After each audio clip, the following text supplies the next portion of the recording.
পরবর্তীতে সংঘটিত ঐতিহাসিক মর্মান্তিক হৃদয় বিদারক ঘটনা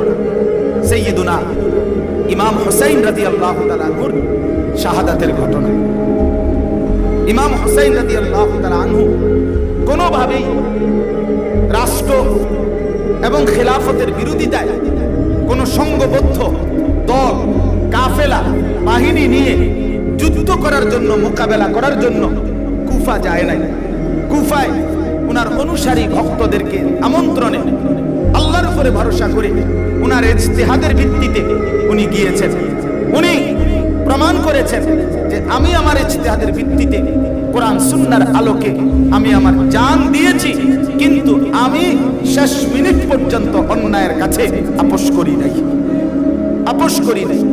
কিন্তু ইমাম হুসাইন রাদিয়াল্লাহু তাআলা আনহু সর্বোচ্চ মহব্বত প্রকাশ করেও, আহলে বাইতের প্রতি ভালোবাসা প্রকাশ করেও আমাদেরকে মনে রাখতে হবে কোন অবস্থাতেই যেন রাসূলুল্লাহ সাল্লাল্লাহু আলাইহি সাল্লামের আরেকজন সাহাবী সাইয়্যিদুনা আমিরে মুআবিয়া